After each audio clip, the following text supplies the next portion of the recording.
semua ini semua kasih masukan itu kita berpikir secara baik.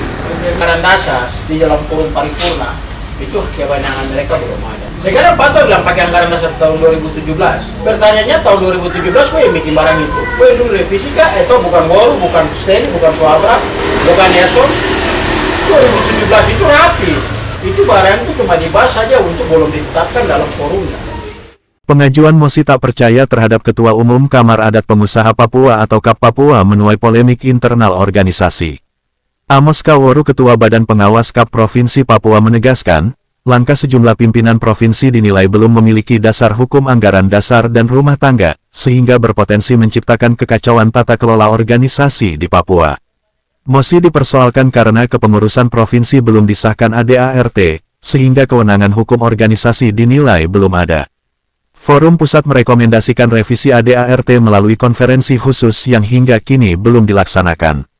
Dinamika internal muncul akibat dorongan penyesuaian struktur organisasi pasca pembentukan daerah otonomi baru.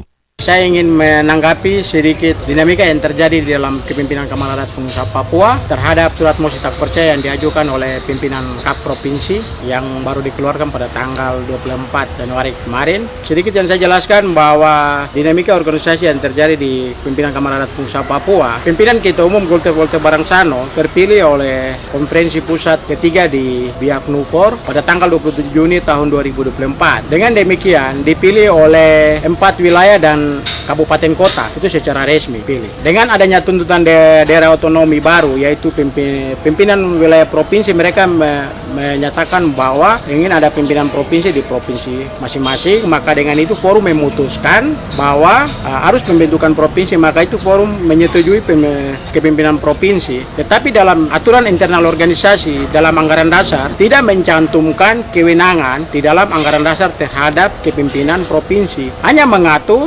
tentang badan pengurus pusat dan badan pengurus kabupaten kota. Maka dalam forum itu telah merekomendasikan bahwa revisi anggaran dasar harus dikirimkan dalam sebuah forum, yaitu forum konferensi pusat khusus yang harus didorong oleh pimpinan Ketua Umum yang definitif untuk disahkan bersama. Sampai saat ini forum itu belum dilaksanakan oleh pimpinan Ketua Umum karena sedikit hambatan yang dialami oleh teman-teman di provinsi. Maka dengan hal ini terjadi dinamika yang terjadi oleh para pimpinan provinsi untuk mengajukan mosi tak percaya. Di dalam anggaran dasar mengatur bahwa kepengurusan provinsi belum mempunyai kewenangan untuk mengatur dalam anggaran dasar karena belum disahkan. Oleh sebab itu kalau mereka mengajukan mosi tak percaya terhadap Ketua Umum, pertanyaannya hak mereka ada di mana? Belum disetujui. Oleh sebab itu saya ingin mengklarifikasi pengajuan mosi tak percaya oleh pimpinan provinsi, mereka belum punya hak. Oleh sebab itu mereka kembali melihat dalam anggaran dasar anggaran rumah tangga. Oleh sebab itu saya mengharapkan supaya para pimpinan provinsi yang lain harus menyadari tentang anggaran dasar anggaran rumah tangga ini supaya memahami secara baik, supaya jangan membuat hal-hal yang menjadi kekacauan atau hal yang tidak berjalan sesuai dengan aturan organisasi. Mosi tak percaya itu harus kembali melihat anggaran dasar dan rumah tangga. Kepengurusan provinsi belum memiliki kewenangan karena belum disahkan.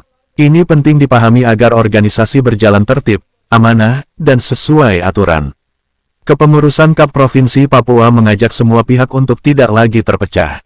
KAP Provinsi Papua adalah satu. Mari kita rangkul bersama, mendukung program pemerintah, dan membangun Papua melalui transformasi ekonomi yang beretika dan berkeadilan.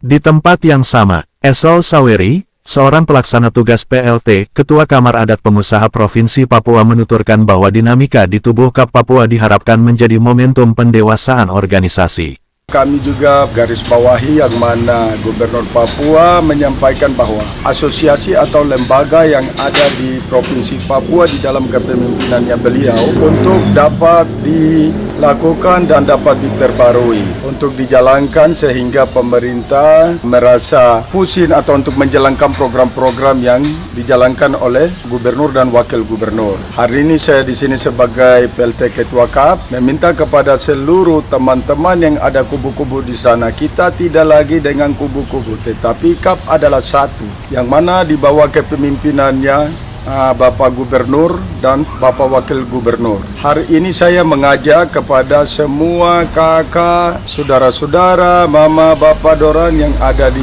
kubu sebelah untuk datang dan mari kita bersama-sama untuk merangkul bersama sesuai dengan petunjuk Pak Gubernur bahwa kita sekarang kita merangkul bersama-sama untuk kita membangun Papua. Di sini saya tekankan lagi tidak ada lagi kubu-kubu, tetapi saya di sini sebagai anak muda yang diberikan kepercayaan dari Ketua Pusat, Badan Kehormatan, bahkan Dewan Adat untuk menjalankan mandat dan amanah daripada Kamar Adat Pengusaha Papua di 8 kabupaten 1 kota di Papua, yang mana kita menuju transformasi Papua. Segala surat-surat semua kami sudah masuk sampai di Sekretaris Daerah, Biro Hukum, bahkan kami juga akan diundang oleh Ketua DPR Provinsi Papua. Dan harapan kami untuk teman-teman atau para senior untuk harap bisa sama-sama kita menuju transformasi Papua lewat Kamar Adat Pengusaha Papua. Salam ekonomi kritin Papua. Bekerjalah bagi negerimu. Kepatuhan terhadap anggaran dasar, transparansi kepemimpinan, serta semangat persatuan menjadi kunci agar KAP Papua tetap berperan strategis, akuntabel, dan berkelanjutan dalam mendorong ekonomi Papua yang maju, adil, dan bermartabat.